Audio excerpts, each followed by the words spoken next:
सिद्धेभ्यः ॐ नमः सिद्धेभ्यः जय श्री ओम नमः सिद्धेभ्यः नमो अरिहन्ताणम्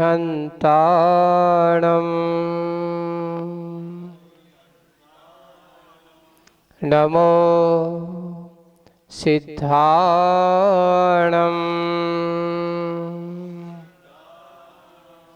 नमो आयर्याणम्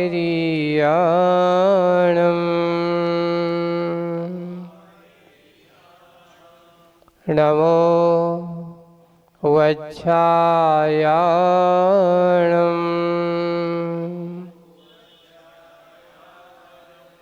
नमो लोये सव्यसाहोणम्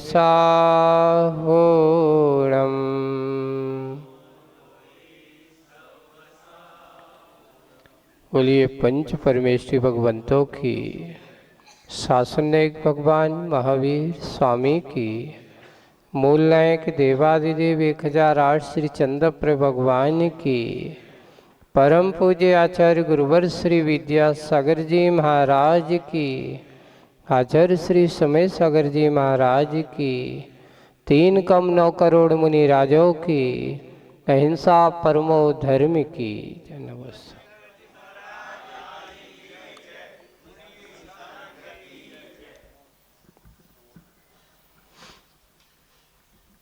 अपने यहाँ भारतीय परंपरा एक ऐसी परंपरा है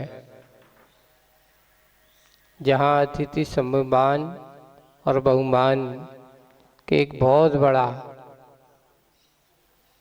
कार्य माना जाता है। एक और है, हमारे आगम की दृष्टि से देखते अपन तो अतिथि वो होते हैं जिनकी कोई तिथि निश्चित नहीं होती, लेकिन एक बार व्याख्या करते हुए आचार्य भगवान ने कहा था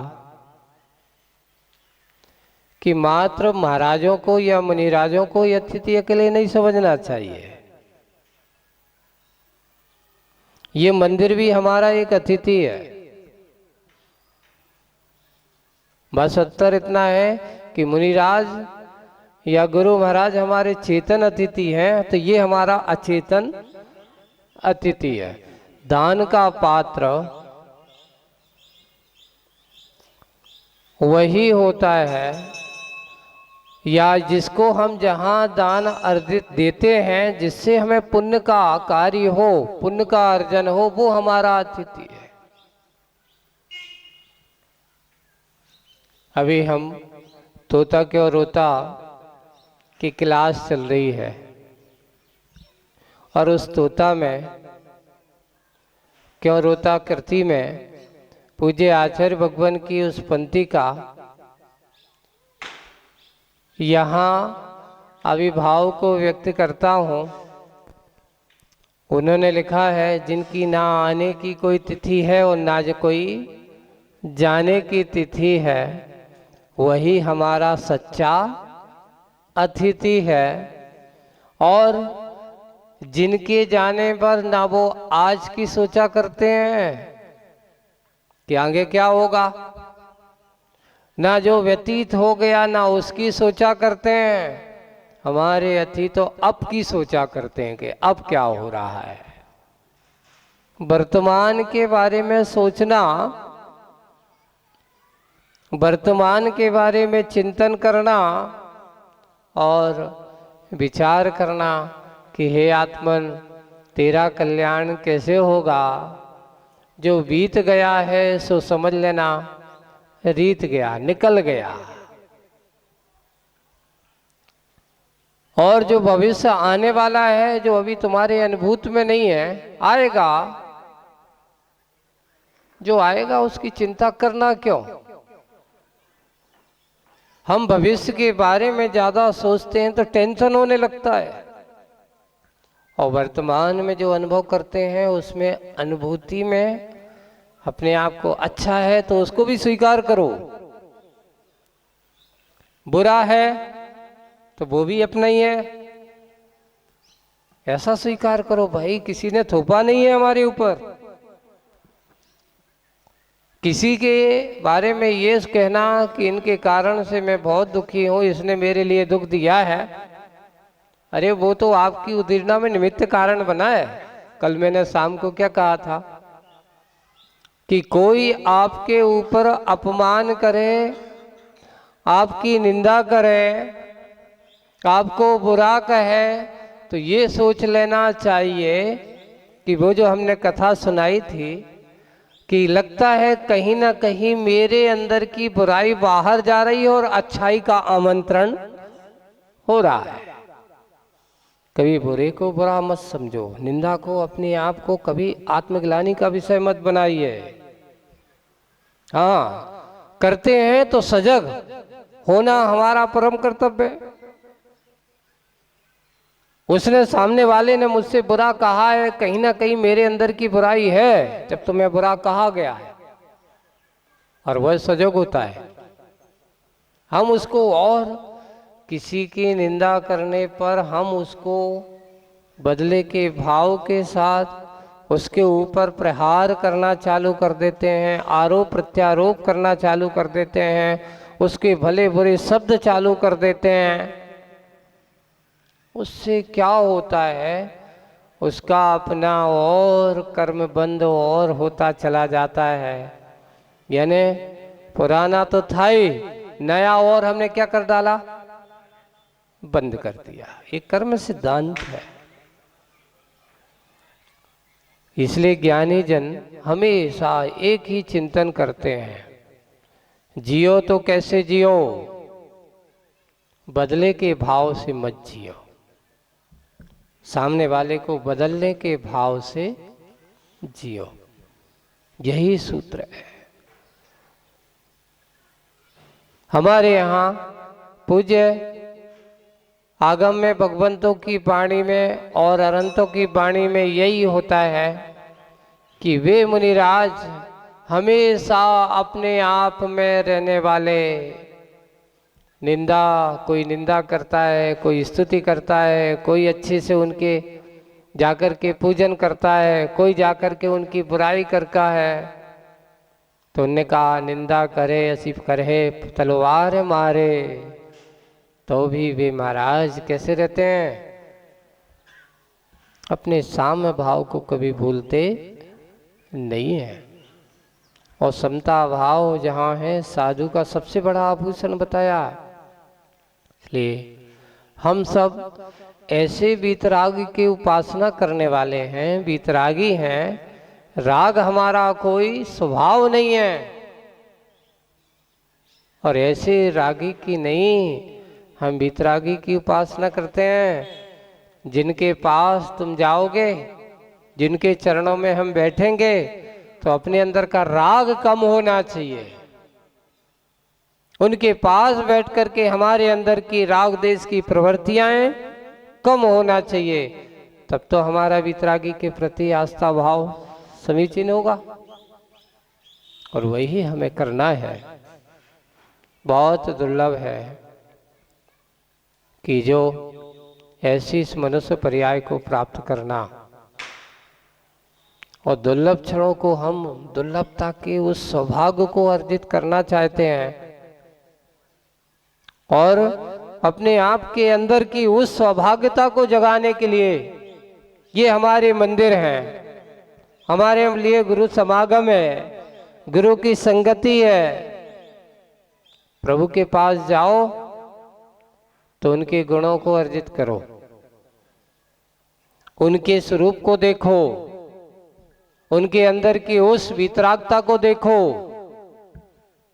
तो आपको अपने अंदर के राग भाव, अपने अंदर का स्वरूप का भान, अपने अंदर की मन के विषय कसायों की प्रवृत्ति में क्या होती है, मंदता आती है। यानी भगवान की एक भक्ति करने से कितने फायदे हुआ करते हैं। और जब हम अपने आप की ओर दृष्टि कर लेते हैं और गुरु महाराज के पास जाकर के बैठ जाते हैं, तो गुरु महाराज के वचन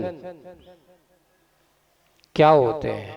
एक वचन गुरु महाराज के बड़े से बड़े अनिष्ट को दूर करने वाले होते हैं। कभी कभार हम अज्ञानता के कारण से ऐसे पाप के कार्य करते चले जाते हैं, लेकिन कभी कभार चलते चलते गुरु महाराज की संगति में, गुरु महाराज के चरण सन्निधि मिल जाती है। कुछ जीव तो ऐसे होते हैं कि कुछ भी नहीं कहते हैं, मात्र उनके दर्शन करने से ही उनका क्या हो जाता है? कल्याण हो जाता है।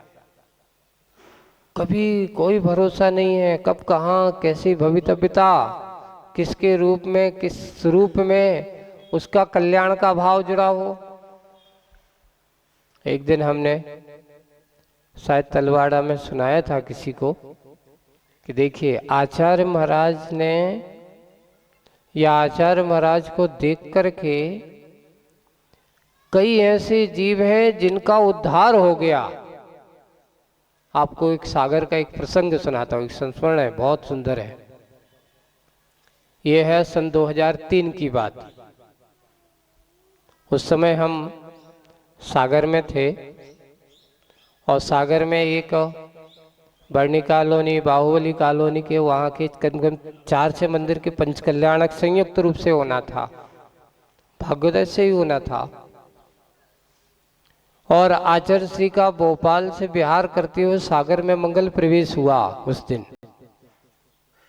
और वहां से होते हुए आचार्य श्री को थोड़े घुमाते हुए कि अब आचार्य श्री आए हैं, चाहते तो सीधे वहीं के वहीं सीधे भाग्योदय निकल जाते, लेकिन नगर में एक मुनि संघ का आगमन हो और बड़े गाजे बाजे के साथ, भव्य जुलूस के साथ आचार्य श्री कटरा होते हुए और भाग्योदय पहुंचना था। तभी एक रिटायर्ड सैनिक था, हरियाणा का जाट। देखिए आप, उस भव्य जीव की कथा सुना रहा हूं। हरियाणा का मूल रहने वाला था, सागर में वहां आर्मी है, उस आर्मी से उसी करीब करीब 1 माह पहले उसका रिटायरमेंट हुआ। अब वो सागर में वहीं पर अभी था।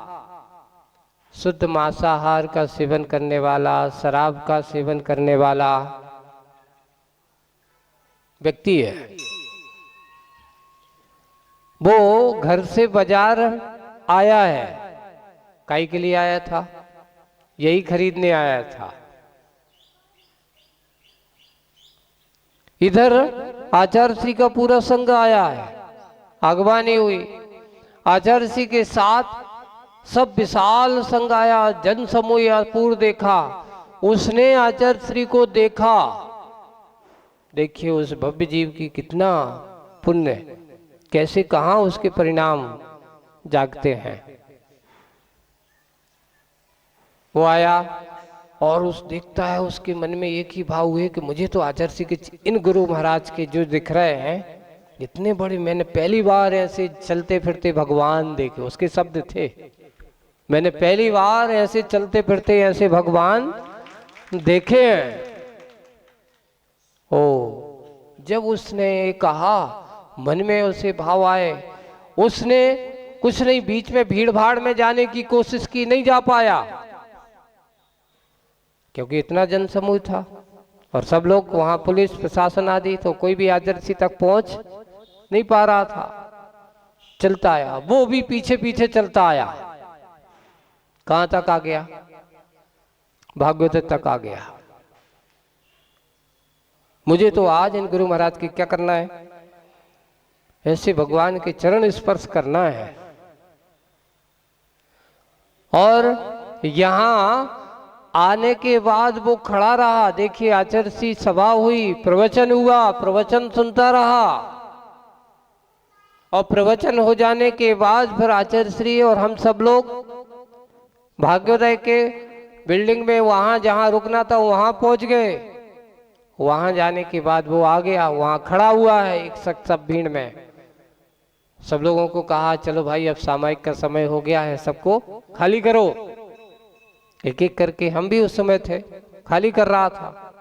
वो आया हमसे कहता है महाराज मैं जैन नहीं हूँ पर मुझे गुरु महाराज के चरण छूना है। हमारे साथ मुनि श्री चंद सागर जी महाराज भी थे। वो भैया आप कहाँ से आए हो? बोले कि मैं आर्मी से रिटायर्ड आप सैनिक था महाराज। कहाँ के हो? बोले कि मूलतः मैं हरियाणा का हूँ। कौन हो? बोले जाट हूँ। जाट हूँ। तो महाराज कहते हैं तो फिर तुम शराब भी पीते होंगे? बोले कि हाँ पीता हूँ। मांस भी खाते होंगे? बोले कि खाता हूँ। अंडे भी खाते होंगे? बोले कि खाता हूँ। जब आप ये सब करते हो तो भाई तुम्हारा गुरुजी का चरण छूना, तो उनकी तो क्या मेरे भी नहीं छू पाओगे तुम गुरुजी की बात कर रहे हो। नहीं महाराज मुझे चरण तो छूना है भगवान के। आज वो गुरुजी नहीं कहता मुझे तो भगवान के क्या छूना है। तो बोले ये तो नहीं हो पाएगा भाई, परमिशन तो हम ही नहीं देंगे आपको गुरुजी तक जाने का, क्योंकि जब तक आप शराब का त्याग नहीं करोगे, मांस खाने का त्याग नहीं करोगे, अंडे खाने का त्याग नहीं, क्योंकि हमारे यहाँ श्रावकों का जो नियम होता है कि जो इस प्रकार के कार्य करता हो, खाता पीता हो, उसको हम भी चरण नहीं छुलाते तो गुरु महाराज के कैसे छूने देंगे हम। वो कहते महाराज हम तो आज घर से अपनी पत्नी को उसी को खरीदने आए हैं, कह करके ही आए हैं, मैं क्या करूं, लेकिन मुझे तो चरण छूना है। बोले कि आपको चरण छूना है वो तो ठीक है, लेकिन सबसे पहले इन 3 चीजों का त्याग करना, मांसाहार का त्याग करना होगा, शराब का त्याग करना होगा, तब मैं आप अगर तैयार हो तो चलो मैं अभी आचार्य भगवान के क्या करवाता हूं, चरण स्पर्श। बोले कि कर दूंगा, आजीवन त्याग कर दूंगा, कभी नहीं खाऊंगा। अच्छा पक्का बोल रहे हो? बोले कि जाट हूं महाराज। जाट एक बार जो कह देता है वो कभी पीछे नहीं हटता, उसके यही शब्द थे, जो कह दिया है सो कह दिया। अच्छा है चलो। आचार्य जी बैठने वाले थे और हम उसको ले जा करके, महाराज जी भी चंद्रसागर जी भी थे, दोनों ले जा करके गए। आचार्य जी यहाँ के आर्मी के रिटायर्ड सैनिक हैं और वो कटरा से आपके पीछे कम से 3 घंटे से सिर्फ किसके लिए, आप इतना धैर्य रख सकते हो? अरे नहीं मिल रहा तो चलो अब चलो बाग चलो। 3 घंटे से सिर्फ इसलिए रुका है कि आपके हमें क्या करना है, चरण छूना है। ओ अच्छा है। आचार्य जी कहते इनसे बात हो गई, शराब वराब पीते होंगे? महाराज जी वो ही आपके सामने स्वयं बोल रहे हैं, आचार्य श्री आज मैं कटरा में सिर्फ उसी को खरीदने आया था, आपको देखा, मुझे तो साक्षात भगवान नजर आए और आंखों से उसके आंसू आ रहे हैं, देखिए आप। आज मैं लगता है कितने दिन से ऐसे मैंने कभी भगवान नहीं देखे, कि आंखों में आंसू हैं। उससे कहा कि अब कहो, उससे कहा कि भगवान मैं आज के बाद कभी क्या नहीं खाऊंगा, उसी को खरीदने आया था और अब जाऊंगा तो अच्छी हरी सब्जी लेकर के घर जाऊंगा, घर पे इंतजार कर रहे हैं। मैं आज से मांस खाने का क्या करता हूँ, त्याग करता हूँ, शराब पीने का त्याग करता हूँ, अंडा खाने का त्याग करता हूँ, शुद्ध शाकाहार को ही। और फिर आचार्य जी कहते तुम त्याग कर दो, पर तुम्हारी पत्नी, तुम्हारे बच्चे क्या करेंगे? बोले कि उनको भी जाकर के मैं कहूंगा और कह करके उनको भी अपने जैसा बनाने की कोशिश करूंगा। उसने आचार्य जी के चरण छुए और वास्तविक रूप से कहना चाहिए वो चरण छू करके अपने आप को इतना कृतार्थ कर किया कि रात्रि में कहता है मैं सोया हूं तो सुबह सुबह 5 बजे पत्नी और बच्चे और लेकर के सुबह खड़ा हो गया। आचार्य भक्ति के पहले हम देखते हैं कि वो आकर के बिल्कुल खड़ा है, सब परिवार सब परिवार खड़ा, बच्चे भी खड़े हैं। 5 बजे का टाइम, 5 साढ़े 5 बजे आकर के खड़ा हो गया और आचार्य जी के हाथ में, अपने हाथ में नारियल लिए हुए हैं, श्रीफल लिया हुआ है, पत्नी भी है। खड़े होकर के आचार्य श्री के श्री चरणों में चढ़ाता है। आचार्य श्री, आपने कहा था मैं अपनी पत्नी और बच्चों को लेकर के आए हैं, आज वो भी संकल्प करते, अब हमारे घर में कभी भी क्या नहीं बनेगा, मांसाहार नहीं बनेगा। उसके बाद वहां पर जब तक आचार्य श्री रहे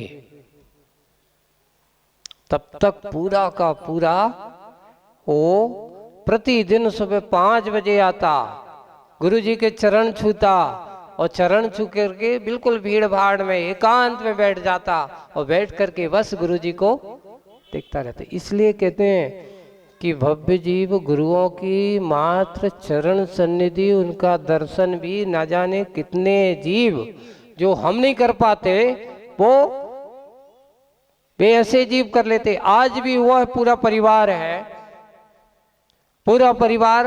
अब उसके लिए कहा कि महाराज हम तो अब रिटायर्ड हो गए, अब क्या करें? तो उसने कहा कि कहीं ना कहीं कोई चौकीदारी का काम या कोई ना कोई कहीं किसी कंपनी पर और किसी ने किसका, जब उसका ये हुआ तो वहीं पर अपने एक जैन समाज के अच्छे बड़े उद्योगपति थे, उन्होंने कहा तत्काल तुम मेरे यहाँ कल से क्या करोगे, तुम्हारे लिए रहने के लिए व्यवस्था दी जाएगी, तुम्हारे लिए आज हमारी पूरी फैक्ट्री में तुम्हारे के लिए पूरा का पूरा वेटिंग। आज वो परिवार रहता है और पूरे के पूरे उसके बच्चे पढ़ लिख करके अच्छे सदाचारी बन करके। उसने कहा महाराज जब मैं मांसाहार खाता था, जब 98 में पुनः चतुर्मास हुआ, वो रोज प्रतिदिन आता था और उससे पूछा कि क्यों भाई क्या हाल है? बोले कि जब मैं मांसाहार करता था तब घर में रोज लड़ाई होती थी, हम दोनों एक दूसरे से लड़ते थे, लेकिन जब से गुरु जी का आशीर्वाद मिला है, जितना मुझे सुख शांति सेना में रह करके शांति का अनुभव नहीं हुआ, उससे आज हम सब लोगों में बहुत स्नेह है। हमारे बच्चे अच्छे पढ़ रहे हैं, योग्य बन रहे हैं और बड़ी शांति है, बड़ी प्रसन्नता हुई है। हम तो बहुत अपना जीवन का, यानी एक परिवार उसने जाकर के, अब देखिए यहाँ वो गया और जाकर के अपने हरियाणा पहुंचा, वहां के परिवार वालों को कहा कि तुम्हें अगर हमें अपने भगवान गुरु महाराज को देखना है तो उसने अपने परिवार के लोगों को बुलाया। एक व्यक्ति ने कम से कम 50 व्यक्ति को शाकाहारी बना दिया, कितने का कल्याण कर दिया, पूरे परिवार का उद्धार हो गया। अपने यहाँ कहा जाता कि अगर तुमने एक जीव को अगर सद्मार्ग दे दिया, उसका कल्याण तो हो गया, तुम्हारे लिए और अपना कल्याण का मार्ग प्रशस्त हो जाता है। वैसे ही हमें भी अपने आप को ऐसे जिनालय और अपने गुरुओं पर और अपने धर्म पर गर्व और गौरव होना चाहिए कि हमें बड़ा सौभाग्य है इस कलिकाल में जो हमें ऐसे गुरु महाराजों का समागम मिला है, ऐसे गुरु महाराज का आशीर्वाद मिला है। अभी आपके सामने किरीट भाई बैठे हैं, ये हम तो सन 94 से जुड़े हैं।